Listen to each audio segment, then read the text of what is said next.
E aí pessoal, Bike Vlog rodando, eu sou o Léo Correia.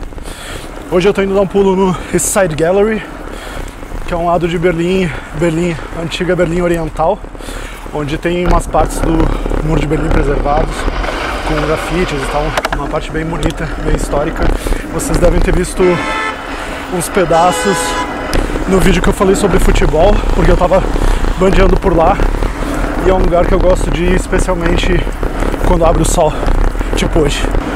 O assunto do vídeo de hoje, ele é um pouco inspirado por alguns vídeos, matérias, coisas que eu li quando eu ainda morava no Brasil a respeito da Alemanha, e que a gente vai se impressionando e quando chega aqui vê que não era tão legal assim.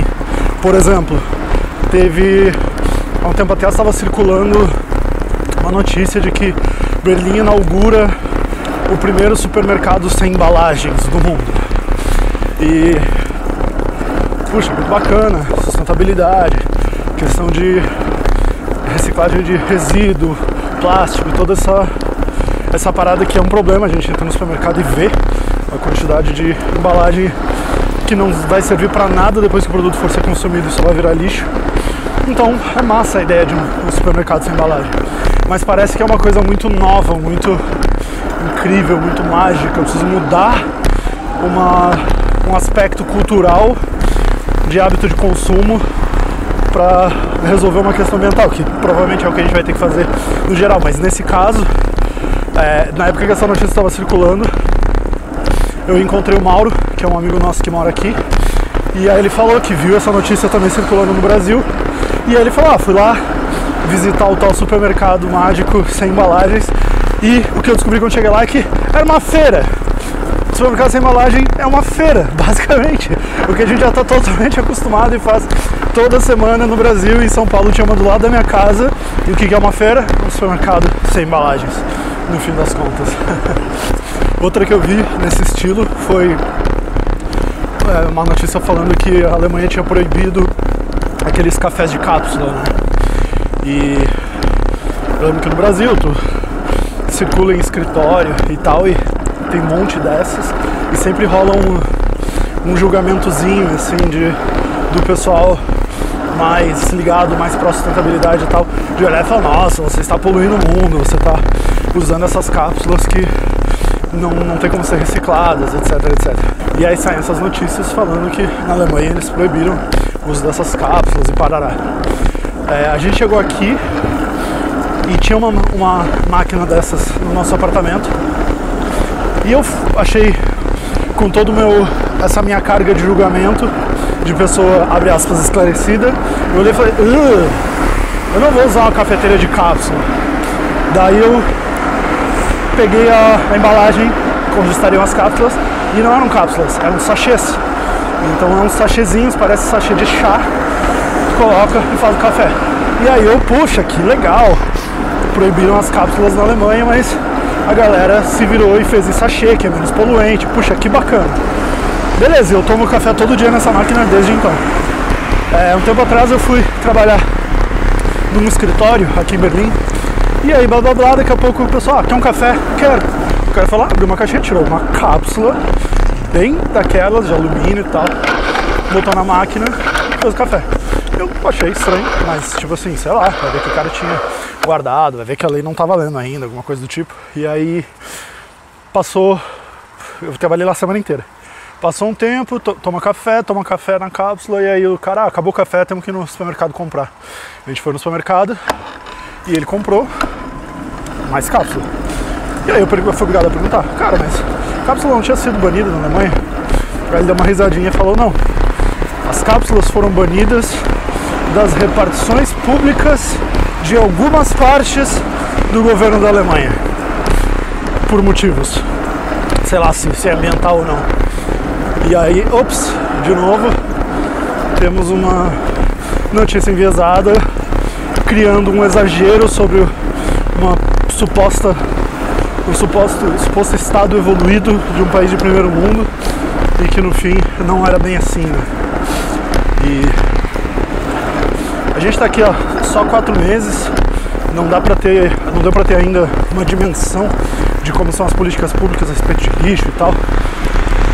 Talvez eu possa fazer um vídeo mais pra frente com um pouco mais de pesquisa sobre o assunto, mas das coisas que eu vi aqui no meu dia a dia, tem algumas coisas que são sim super bacanas, melhores do que algumas políticas do Brasil. Por exemplo, aqui eles têm todo um sistema de coleta e reembolso de garrafas, garrafa de plástico, de vidro, lata de alumínio e tal, que é muito parecido com o sistema de...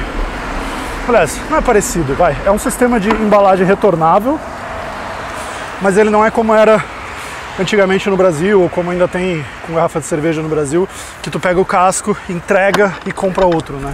Aqui é diferente, aqui eles embutem no preço de todas as bebidas o valor do casco, e tu acumula esse casco em casa. Se tu quiser, tu pode jogar ele no lixo, não importa, mas se tu devolver no lugar onde tu comprou, ou pelo menos em algum lugar que venda aquele tipo de bebida, tu consegue um reembolso. Eu não fiz ainda, não sei qual é o valor, acho que é tipo 20 centavos, 30 centavos uma garrafa de vidro, alguma coisa do tipo. E não é nenhuma fortuna, mas tu acumula algumas garrafas, dá uma grana. Então é uma prática muito massa, que não onera o sistema público, porque não é o governo que vai ter que catar essas garrafas, separar do resto do lixo comum, reciclar e passar adiante. Mas não, a gente onera o intermediário, que é quem está ganhando dinheiro com isso.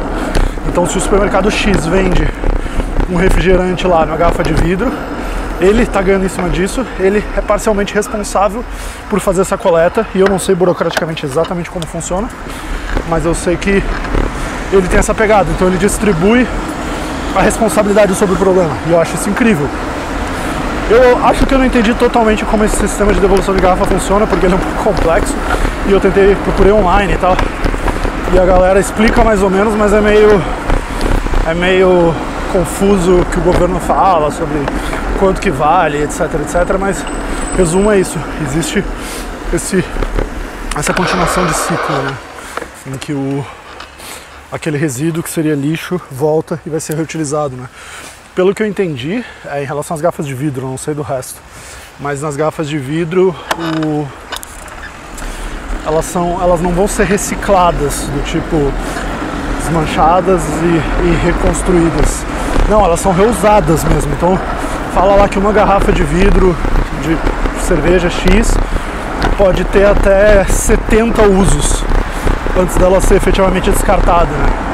O que eu acho muito do caralho, porque, de novo, desonera o governo de ter que lidar com o resíduo e traz para quem produz, para quem engarrafa, essa responsabilidade de coletar, envasar de novo, reusar, passar para frente, né? O que é muito bacana. Aqui, quando eu vou no supermercado, geralmente eu levo a minha sacola, levo uma sacola daquelas de pano que dura um monte. E eu acho até que os mercados vendem sacola plástica, mas não é que nem em São Paulo, por exemplo, que eles te cobram pela sacola, mas aí eles te dão lá uma sacola plástica que tem uma certa qualidade, não o suficiente para ela ser reutilizada muitas vezes, mas só o suficiente para tu não sair do supermercado e derrubar tuas coisas no chão.